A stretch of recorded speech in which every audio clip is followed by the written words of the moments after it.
Wizz, a French social chat platform for young people, recently became one of the few European members of the Tech Coalition, a collection of companies working together to prevent online child exploitation. I'm Joel McConvey, and on today's Biometric Update podcast, I speak with Alexandra Ryabova, head of ops for Wizz, and Tech Coalition CEO Sean Litton about how the industry is approaching online safety as regulations roll out.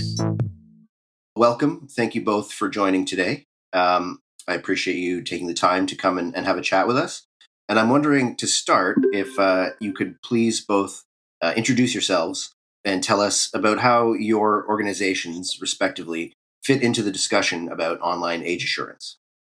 Sure. I'm Alexandra. Nice to meet you. I'm super excited to be here today and to speak about child safety and age assurance. I do believe that it's a conversation that, as an industry, we should have more openly.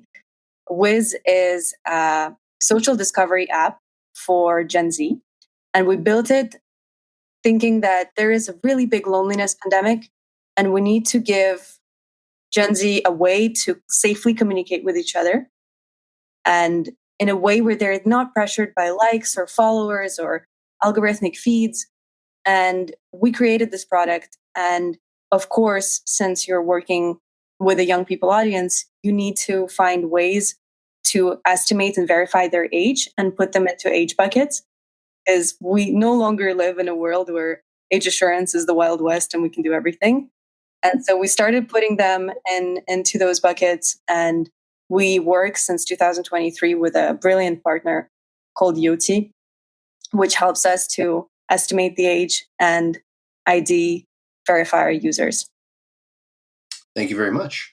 Sean, can you maybe introduce yourself and give us a picture of the Tech Coalition?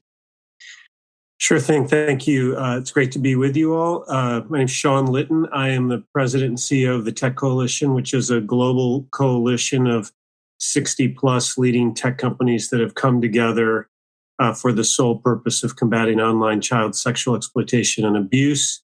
Our members range from social media platforms, AI platforms, gaming, dating, financial platforms, search, app stores, operating systems, internet service providers, you name it.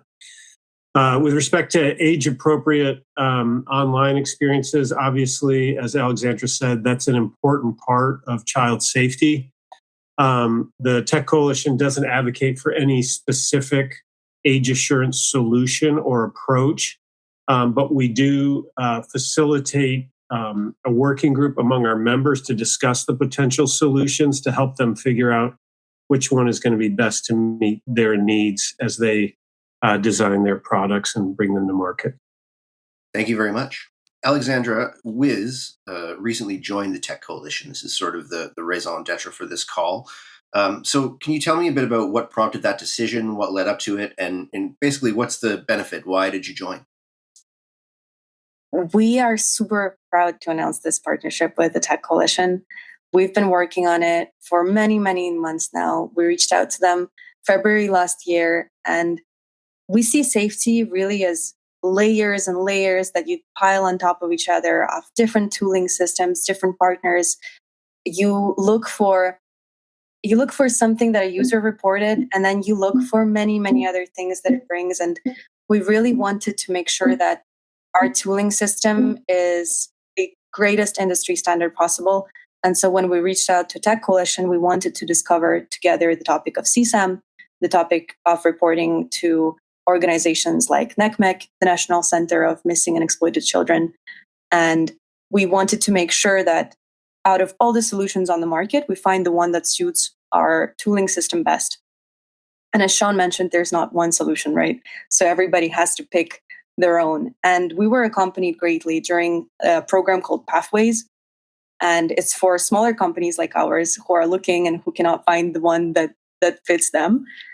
And we started working, we've put a lot of things in place, everything starting from reporting to well-being of moderators who see this content. And very excitingly, now we've passed the bar of just being in a small program of Pathways, and we joined the full-time membership with the Tech Coalition against big industry players, as Sean mentioned, like Google and Meta and Snap. And it's great to know that you're off standard on the market. Sean, can you maybe give us a bit of a picture of the larger problem? And we were talking about online child sexual exploitation and abuse. This is obviously a very serious problem. Where are we in terms of the industry responding to this issue? Yeah, thank you. It is a rapidly evolving threat. That's the first thing. So it's not a static situation. It's super dynamic. I would say that in terms of industry's response, we've seen an extraordinary increase in their responsiveness, particularly over the last 5 years or so. This is in part due to just new technology becoming available and then external pressure and market forces. But the idea is that, as Alexandra said, sort of the front line of defense is ensuring that, abusive imagery is not distributed across your platform. And there are technologies to deal with both what we call known CSAM that's previously been detected. There are hashing solutions for that. And then there are AI type solutions for previously undetected or unknown or novel CSAM. And so, we work with our members to deploy those types of solutions where it fits their product and it fits their risk profile. So it always starts sort of with a risk assessment and then developing the mitigations to meet those risks. But overall, we're seeing a tremendous increase both in interest in child safety among industry and then also in terms of industry's progress on these issues, in terms of deployment of the technology, in terms of policies, because it goes well beyond imagery. So then you have conduct type offenses, like where people are seeking to get access to children for purposes of grooming them or getting images from children, right? And then we have generative AI and all the potential ways that you could exploit those products if they were not designed with safety in mind. So we have a number of AI platforms that have come together and developed a safety by design framework that I think has prevented a ton of abuse from happening. So that's sort of it's rapidly developing. It's constantly moving. I think that with agentic AI, we're going to see new threats, new vectors that we hadn't seen before. 2 years ago, I'd say 3 years ago, we really weren't thinking much about AI at all. And then generative AI came and now agentic AI. And so, the bad actors will exploit whatever technology is available for their purposes. So we've got to be ready. So Wizz is a new member. And as Alexandra was explaining, they sort of came in through a pilot program, as I understand it. Can you tell me a bit about how the coalition onboards new members? And I'm wondering specifically too, Alexandra mentioned Yoti. Have you ever considered bringing in people from the age assurance side, from that side of the industry who are working on child safety from that angle? Yeah, so Wizz came to the TC through Pathways, and Pathways is a program for non-members. So you've got these 60 companies, and we don't want it to be, quote, a rich person's club, right? So we want to ensure that those resources that those companies have developed over the years, we want to make sure that they're available to industry in general, because child safety spans across all of industry. And so Yoti came into the Pathways program and then participated in Elevate, which is like a deeper level of Pathways, which also involves some consulting and hands-on support for companies that are really serious about getting these measures in place and rapidly improving their child safety game. And Wizz did that and was the first company to come through that program and become a member in the TC. We're super proud of Wizz and proud of that program. With respect to specific age solutions like Yoti, so we have had different age solutions. I think we've actually had Yoti come and present to our members so that they're aware of the potential solutions, but different members have different approaches that they're taking, mainly because their products are different or they have a different philosophy. with respect to these things. And so we want to make sure that they're aware of it. We want to make sure that they are discussing these things in a safe, private place, like, hey, this has been our experience. This is what's working well. This is not what's working well. And we even developed a tool to help them evaluate potential solutions on age assurance. But the Tech Coalition itself doesn't have what we call trust and safety vendors in it. It just has the platforms. That way they can have these conversations without anyone selling to them. They can just have an honest conversation about what's actually working and what's not working. The vendors are super important. We engage with them, but our members prefer to have this kind of safe place to have these conversations.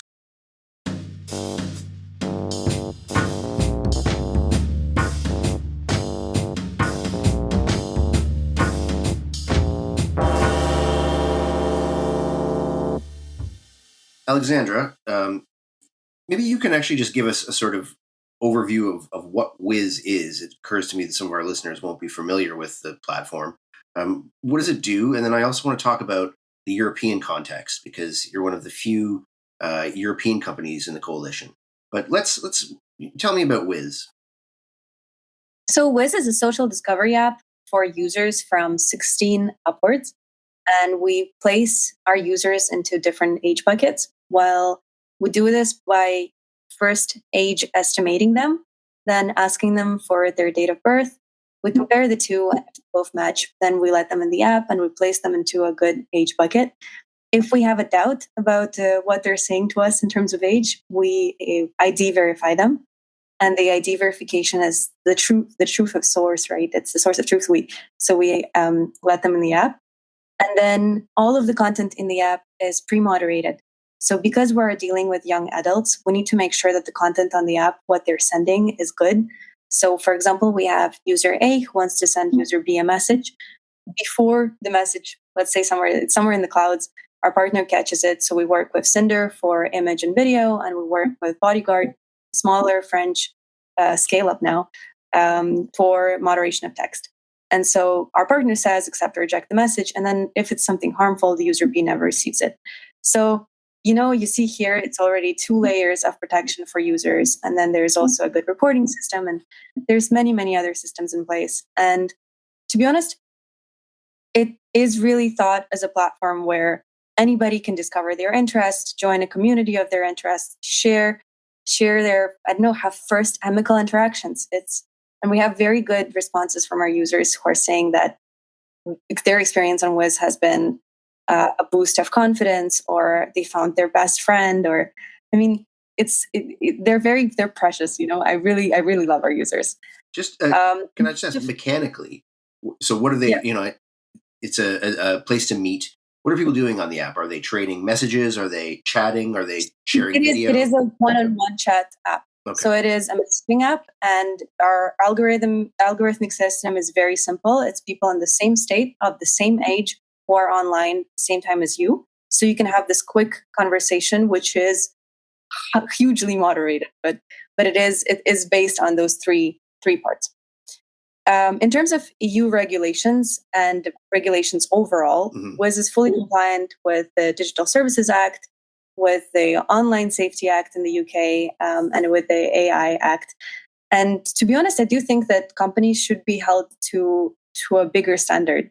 There should be frameworks put in place. We should work on, I would not say standardizing our tooling, because that doesn't exist, but I do think that there should be a level of exigence that is brought towards companies that they should stand for. And even though, as somebody who puts those compliance things in place, I would like us to get a bit more accompaniment and get more help into understanding these laws and actually putting them to practice. I am very happy about more laws and child protection laws coming out in the industry. Sean, maybe you can speak to the importance of having European members in the Tech Coalition. Yeah, that's been a huge initiative for us over the past 5 years. This is another reason we're super excited to have Wizz join the TC. We've had a French company called Ubo on the board for several years as well. And we're seeing more and more European companies join. So when I first came to the TC 5 years ago, the majority of the members were US-based companies. A lot of them had European or regional offices because they're larger companies like Google or Meta, Microsoft, et cetera. But the harms span geographic borders, right? And the actors don't limit their action to one platform. They may contact a child on one platform that's open and highly moderated, and then try to move them to a less moderated platform or an encrypted platform for further conversation, and then another platform to exchange imagery, and even another platform perhaps to exchange some kind of financial benefits. So we need all these companies working together. The crime crosses borders. The internet obviously has has erased all borders, and so we need to work together. So we're very interested in getting companies from Europe, and there's an increasing interest in these issues in Europe, obviously, and then throughout actually the whole world. There's a ton of tech startups in Asia as well, and Latin America. I was going to say Australia as well, obviously a hotbed for age assurance regulation and discussion. Yeah, absolutely. They've been sort of leading the way on it. Mm-hmm. Alexandra, I want to ask, with Wizz, it seems to me that the model, you've got all these age assurance rules coming into place, legislation, particularly for social media. And, for some platforms, this is a challenge to navigate, but it seems almost to me that that's built into Wizz's model. And so are these a concern for Wizz, these new regulations and rules, or is this something that you just feel you fit into without much sort of friction? I think it's an industry-wide question. It's Wizz related somehow because we did build the product from the beginning thinking about safety. Mm-hmm. But safety is so different, and tools are so different, and team stacks are so different. You would speak to my engineering team. They say that compliance kills them. They hate working on features that are very compliance driven, and I think it's different for everybody. Wizz initially was started thinking that, okay, if we work with a younger audience and we want to make sure they're safe, we want to make sure that the things in the background are good, right? In reality, compliance is different. You have some regulations that are very easy to tackle and you just cross it over and you say, we're good. And you have some that you need to adapt to. It's not a yes or no answer. Mm-hmm. And so in terms of, I always like to ask people a bit about the future. Where would you like to see Wizz on the child safety file, but also generally in, say, 2 years? We're very happy with the new partnership with Tech Coalition because it gives us access to resources, and it also gives us access to give our resources to companies. And I do believe that sharing of those resources is very impactful because we know when we have some knowledge about, let's say, age assurance, and we're very happy to share it with other companies. Tomorrow, there might be some new actor or some new issue that arises because social media is always about the next thing, right? And other companies might already have it. So participating in a coalition like the TC is incredibly helpful. In terms of Wizz and the future of Wizz, I would like, as my biggest child safety goal, to know that everybody is safe and I know who every user is. In practice, that's very hard. And you need to adapt, and you need to know which KPIs you put on which safety angle you're looking at. So that's the big goal, is to be completely safe. And then if we end up somewhere, even amongst those stars, we'll be very happy. All right.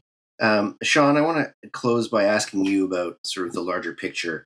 There was a significant policy statement put out by the White House this past week on AI and age assurance. And one of the sort of implications is that this is effectively positioning age assurance as a sort of fundamental or core part of online infrastructure rather than a compliance thing, something to sort of check off. So in terms of online safety, there's a lot going on. And I think you would probably agree that, respectfully, some of your members don't have the cleanest record on this stuff right now. So there's a lot to figure out. Is this how much are we at a sort of critical inflection point for child online safety? Are we about to see either, it's out of control, or we get a handle on it, or is this more of an incremental mission? Such a good question. Absolutely, I think we're at a critical point, and from where I sit, I think over the last 5 years or so, as regulatory pressure has heated up, and now we see sort of these lawsuits happening and starting to get traction, and the regulatory pressure is not limited to one place; it's global. And we even see people instituting bans on social media for 16 and under. So there's tremendous pressure on industry to improve. And what I see with child safety is it was maybe a product risk, but maybe further down the priority set as people were trying to get their products to market. And it is rising to the level of like cybersecurity. In other words, it's an existential company risk to go to market with child safety vulnerabilities, because what we have learned, if we've learned anything in the past 20 years, is if you go to market with these vulnerabilities, bad actors will find those vulnerabilities, they will exploit them, children will be harmed, and your product will be blamed for it. And, that's just the way it works. And so companies, the priority now is very much on the company to do what Wizz has done, is start from the beginning with safety in mind, like design the product from the very beginning. Because, markets may forget, a missed product feature, but they will not forgive a massive failure of judgment in terms of what's going to happen to your platform as you bring it to market. And the regulatory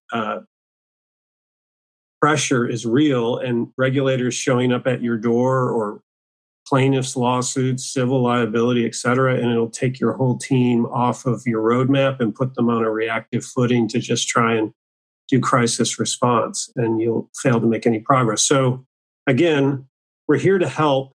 The TC is a big tent. We're not a regulating body. We are here to help any company that wants to get better, because any incremental improvement in any single company is going to make children safer, right? And that's our goal. That's our mission. And we're leveraging, the expertise of the large companies. We also leverage the expertise of companies like Wizz. Like they're doing, as you heard from Alexandra, they're doing moderation in voice. Like a lot of big companies aren't doing that, and they need to learn from Wizz's experience. So we create this safe place where they can do that. Then we reduce it down to a resource so any member can go and check it out. And then we provide mentoring through our members, et cetera. So the idea is we want to lift all the boats, and we want to improve safety across the board. Yeah, and I think it's important actually to remind people the Tech Coalition is not just big companies, right? What's the total number of members that you have now, Sean? There's like 61 now, right. But it's medium, small, startups, and then large companies and large startups, Yeah. So pretty big umbrella. Yeah. Well, a worthwhile topic, and certainly it sounds like something we'll be talking about for years to come, I imagine. Thank you both very much for your time. I really appreciate it, and I hope you've enjoyed yourselves. It's been insightful, and perhaps we'll talk again sometime about child online safety. Thank you. Thanks for the opportunity to be here. Thanks again to Alexandra Ryabova and Sean Litton for joining us today, and thanks to you for listening. For all the latest news on biometrics, digital ID, and online safety regulation, be sure to visit www.biometricupdate.com.